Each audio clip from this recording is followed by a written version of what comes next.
ውድ የአሃዱ ቤተሰቦች ኢትዮጵያ በ1970ዎቹ መጀመሪያ ላይ በሙዚቃው ዓለም አንድ ተወዳጅ ድምጽ መሰማት ጀመረባት። ያ ድምጽ ወርቃማ ወይም ፈረንጆቹ እንደሚሉት ጎልደን ቮይስ ነበረ።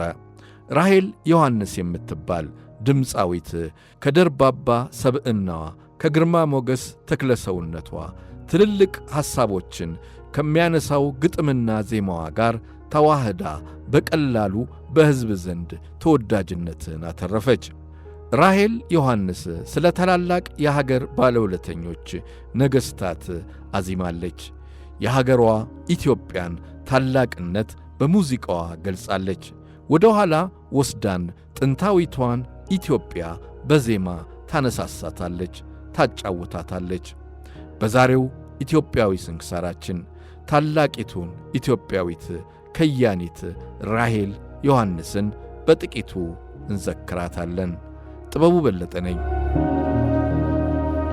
ኢትዮጵያ እያለች ስታዜም መላ ስሜትን የምትገዛዋ ራሔል ዮሐንስ በኢትዮጵያ ሙዚቃ ውስጥ የራሷን ደማቅ አሻራ አትማ ያለፈች ድንቅ ከያኒት ነበረች።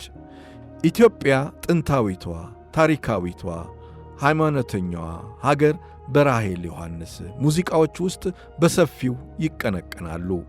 ከዚህም መለስ ትልና ደግሞ የጥቁር ሕዝብ ሁሉ ታላቅ ድል ስለ ሆነው ስለ አድዋ ጀግኖቹ እቴጌ ጣይቱና እንዲሁም አጤ ምኒልክን በቤተ መንግሥታቸው ገብታ በትዝታ ዓለም ወደ ኋላ ትወስደናለች። እስኪ ወደ አንኮበር ተነሱ እንዝለቀው፣ እኛ እናየውም ወይ ምኒልክ ቢለቀው፣ የጣይቱ ማጀት ቢፈልጉት እዛ አይጠፋም እስካሁን የጠጇ መዓዛ። ከእልፍኝ ካዳራሹ በአካል ባናገኛት በግብሯ ትዝታ ዛሬም ከግቢው ናት። ሙያዋ ቢጣፍጥ የዛች የመቤት ተበላ ተጠጣ በምኒልክ ቤት እያለች የታላላቆቹን ነገሥታት ክብር በሙዚቃ ከፍ አድርጋም ሰርተዋለች።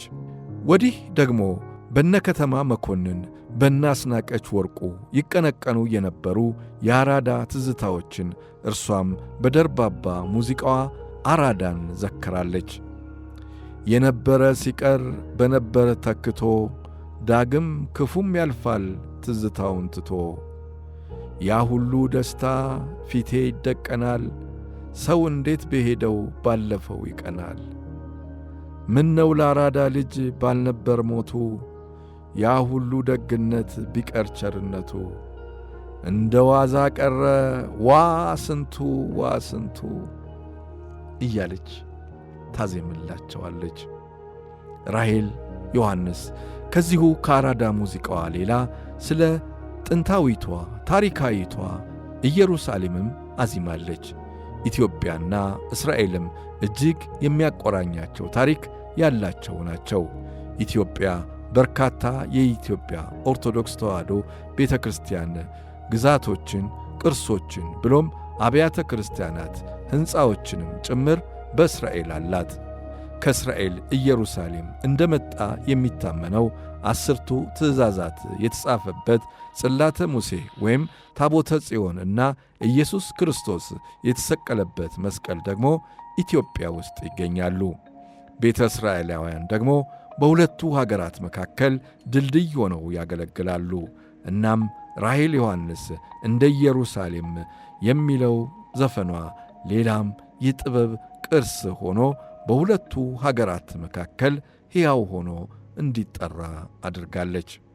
እንደ ኢየሩሳሌም እንደ አክሱም ጽዮን እያለች በምታዜመው በዚሁ ዜማ ውስጥ ከዓለም ተጠራርተው ጥቁሮቹ ነጮቹ አንድ አልሆኑም ወንዴ ቤተ እስራኤሎቹ እያለች ታሪክ እያጣቀሰች ሙዚቃን ለታላላቅ ሐሳቦች በሚገባ የተጠቀመችባት ከያኒት ነበረች። ከታላቁ የመሰንቆና የክራር ድምፃዊ ከከተማ መኮንን ጋር ከታላቁ ባለማሲንቆና ወደር የለሽ ድምፃዊ ከአብዬ ይርጋ ዱባለ እንደዚሁም ከሻምበል በላይነህ ጋር በመሆን ዘመናዊ ሽሬ ሙዚቃዎችን አቀንቅናለች። አዲስ አበባ ካሳንጂስ ውስጥ ከአባቷ ከአቶ ዮሐንስ መኮንንና ከእናቷ ከወይዘሮ ወይንሸት አጎናፍር ሚያዝያ 20 ቀን 1938 ዓ.ም የተወለደችው ራሔል ዮሐንስ ትምህርቷን በአስፋ ወሰን ትምህርት ቤት የተከታተለች ሲሆን በኋላም የሆቴል መስተንግዶ፣ የሆቴል አስተዳደር ብሎም የቱሪዝም ትምህርትም ተከታትላለች። ከሆቴል ሙያዋ ወደ ሙዚቃው የተቀላቀለችው በ1970ዎቹ መጀመሪያ ከተማ መኮንን የተባለ የክራር የመሰንቆና የድምፅ ሊቅ ከሆነ ሰው ጋር ከተዋወቀች በኋላ ነበረ። በሙዚቃው ዓለም በቆየችባቸው ዘመናት ጥበባዊ፣ ታሪካዊ፣ ባህላዊ፣ ኢትዮጵያዊ ለዛቸው በከፍተኛ ደረጃ ላይ የሚጠሩ ሥራዎችን አበርክታለን ኖራ ከዚያም ደግሞ በመጨረሻ የሕይወት ዘመኗ ወደ ሃይማኖቷ አተኩራ ሥርዓተ ቁርባንም ፈጽማ ሰኔ 25 ቀን 2018 ዓ.ም ከዚህ ዓለም ድካም አርፋለች። ሰኔ 29 ደግሞ በሰዓሊተ ምሕረት ቤተ ክርስቲያን ቤተሰቦቿ፣ ወዳጅ ዘመዶቿ፣ አድናቂዎቿ፣ የሙዚቃ አጋሮቿ አጅበዋት ሥርዓተ ሽኝቷም ተፈጽሟል። ፈጣሪም የታላቋን ከያኒት ራሔል ዮሐንስን ነፍስ ይማርልን። አሃዱ ሬዲዮና ቴሌቪዥንም በአንጋፋዋ ከያኒት ራሔል ዮሐንስ ሕልፈት የተሰማውን ጥልቅ ሐዘን እየገለጸ ለቤተሰቦቿ መጽናናትን ይመኛል።